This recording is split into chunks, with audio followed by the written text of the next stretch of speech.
Gaji pemanen sawit Malaysia pemula memang bikin nyesek, geng. Sebelum menonton videonya, pastikan Anda sudah menekan tombol like dan subscribe. Hai, halo geng, assalamualaikum warahmatullahi wabarakatuh. Sebelum video ini saya mulai, gimana kabarnya kalian semua? Semoga semua yang menonton video ini baik-baik saja, dimurahkan rezekinya, sehat selalu, selalu berpikiran yang berpositif, dan dijauhkan dari mara bahaya oleh Tuhan Yang Maha Esa. Baik geng, di video kali ini saya akan menceritakan tentang pengalaman saya dulu pertama kali masuk ke Malaysia manen sawit beserta gajinya ya. Karena hari-hari ini banyak sekali sahabat-sahabat kita dari Indonesia itu mau masuk ke Malaysia. Mungkin dia tengok gaji-gaji para YouTuber yang ada di Malaysia sini langsung teringin, geng. Karena yang ditunjukkan di sosial media, terutama di YouTube, itu yang pernah saya lihat memang sangatlah banyak-banyak. Kalau dibandingkan penghasilan di kampung memang jauh ya. Rata-rata yang saya tengok itu gajinya pasti 3 ribuan ke atas dalam 1 bulan. Setara 10 juta rupiah Indonesia. Jadi siapa yang tidak teringin, ya kan? Tapi yang di sini saya terang-terang nih ya, saya jujur saja ya, karena saya ini pernah ngalami dan saya sayang kepada kalian semua. Saya termasuk peduli kepada sahabat-sahabat semua yang dari Indonesia yang mau masuk ke Malaysia. Jadi mohon dengarkan ini dan mohon dipahami dulu, dipikir-pikir dulu sebelum masuk ke Malaysia, biar tidak tidak menyesal. Karena banyak juga yang menyesal, dia cuma tengok dari YouTube, gaji di YouTube, terus masuk ke sini ternyata pekerjaannya sini gajinya segini, mungkin 4 sampai 5 bulan terus dia pulang kampung lagi dan dia mengolok-olok Malaysia. Nah, itulah penyebabnya para netizen Indonesia tidak suka dengan Malaysia. Salah satunya itu. Sebenarnya semua itu orang Indonesia sendiri yang membuat, yang saya ketahui. Dan apabila ada yang salah dari kata-kata saya, ya mohon maaf yang sebanyak-banyaknya. Cuman yang saya ketahui seperti itu.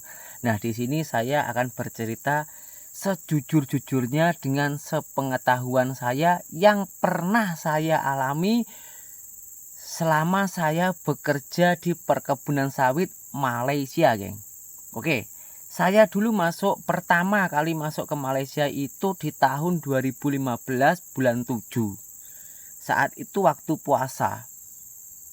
Sebelum jadi saya itu lepas kawin, geng, baru 25 hari itu masuk ke sini. Dan itu mendekati hari raya. Itu kalau nggak salah hari puasa 25 hari. Jadi 5 hari lagi sudah hari raya. Dan saya memutuskan masuk ke sini. Sebenarnya itu bukan keinginan saya. Memang awal-awalnya saya teringin karena saya takut tidak bisa mencukupi atau membiayai hidup istri saya yang ya karena saya baru kawin kan. Dan itu saya takut karena takut nggak bisa mencukupi kebutuhannya gitu, geng. Terus saya menelpon atau menghubungi paman saya yang ada di Malaysia sini, akhirnya disuruh langsung masuk gitu. Sebenarnya prosesnya sudah agak lama, cuman nunggu 3 atau 4 bulan. Lah itu pas waktu puasa mau hari raya itu mendapatkan panggilan, akhirnya terpaksa harus masuk ke Malaysia sini.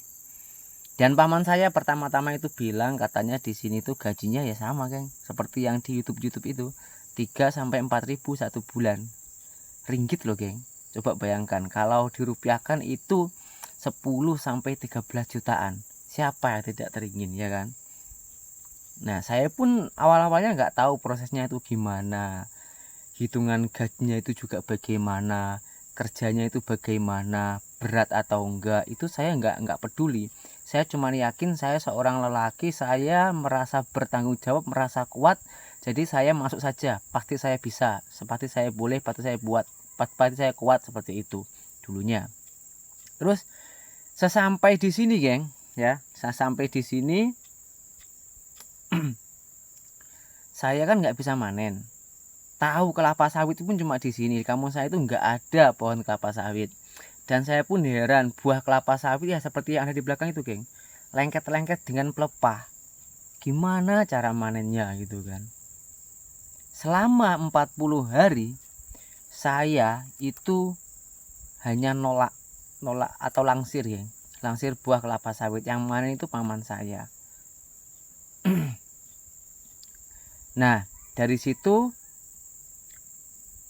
selama 40 hari itu memang saya belum boleh, geng, belum boleh, benar-benar belum boleh.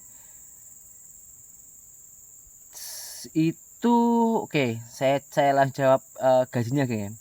Saya mendapatkan gaji 1.500 ringgit Malaysia. Itu setara 4.500.000.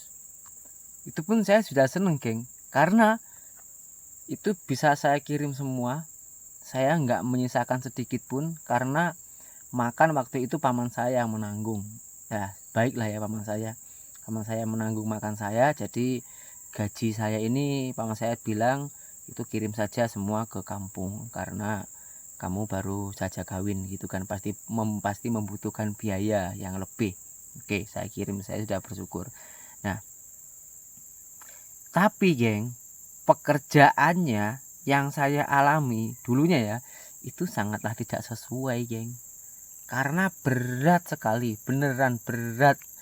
Maka dari itu para sahabat-sahabat semua yang mau merantau ke sini ya, ke Malaysia, kalau Anda belum punya pengalaman, lebih baik pikirkan 2 kali.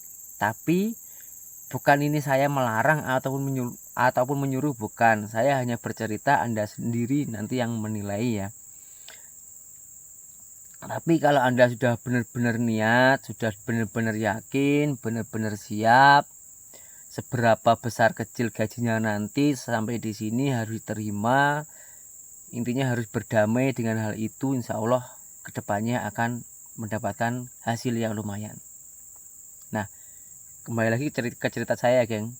Lepas itu, geng, lepas saya mendapatkan gaji itu, wah, gimana ya, senang nyesek gitu rasanya, geng.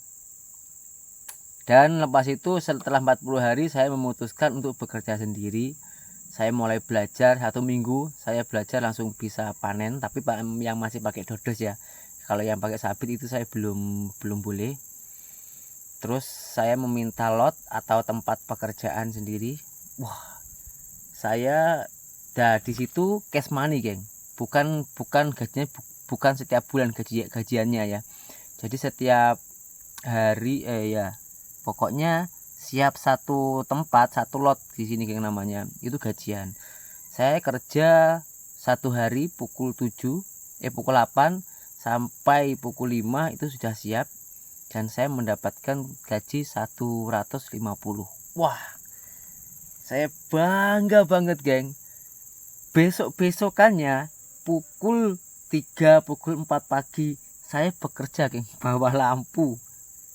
Setahu saya di sekeliling saya ini hanya saya yang bekerja membawa lampu, bekerja di perkebunan kelapa sawit. Semua orang heran. Saya pun semangatnya tinggi dan bangga banget bisa mereka gaji seperti itu. Tapi kan dulu masih muda banget ya, masih semangatnya kan, masih awal-awal. Jadi kerja itu wah, kayak nggak ada istirahatnya, geng. Wah, los gitu, nggak ada rehatnya. Mungkin rehat cuma makan, lepas makan sebentar kerja lagi, seperti itu. Malam saya lagi senang karena malam kan nggak ada panas. Wah, kerja terus gitu.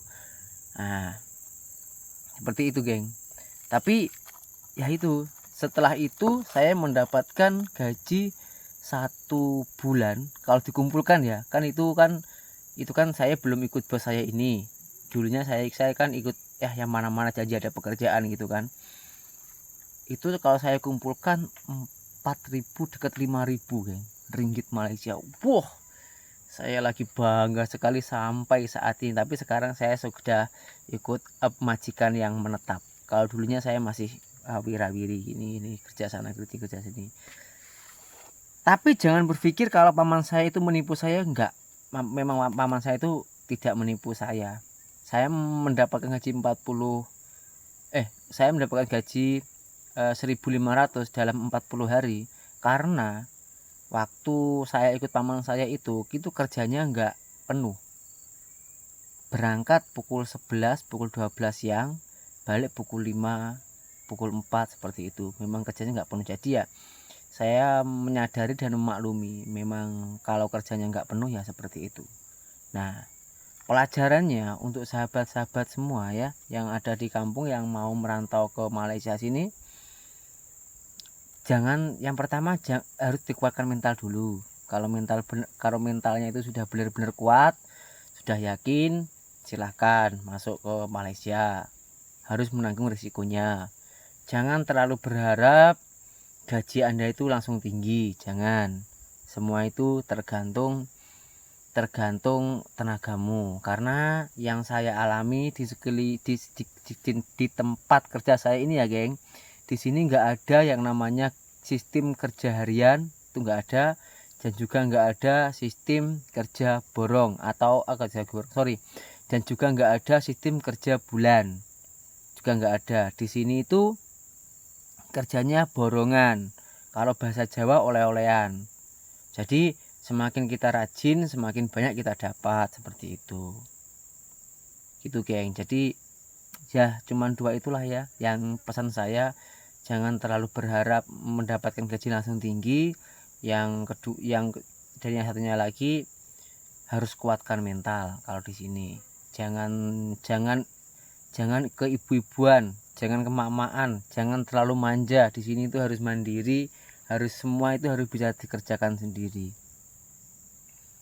Itulah pesan-pesan yang saya sampaikan hari ini, geng.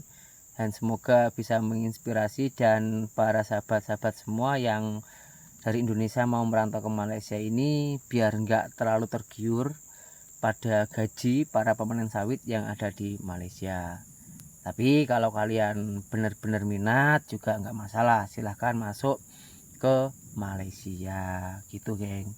Kalau di YouTube itu gajinya 5.000 6.000 ringgit Malaysia dalam 1 bulan, apakah itu bohong? Enggak, itu enggak bohong, itu pun juga beneran. Tapi yang dialami beliau itu orang yang sudah berpengalaman, orang yang sudah terbiasa manen sawit, dan orang yang sudah mempunyai skill. Karena di Malaysia, karena manen sawit ini tidak bisa hanya mengandalkan tenaga, enggak, geng. Harus punya trik ya, caranya ngangkat buah besar, cara manen gitu. Itulah pesan saya. Apabila ada salah kata dalam apabila ada salah percakapan lah ya dalam ucapan saya ini, mohon maaf yang sebanyak-banyaknya. Dan apabila ada yang kurang dalam video ini, silahkan tulis di kolom komentar. Insya Allah nanti akan saya balas dengan video. Oke, geng.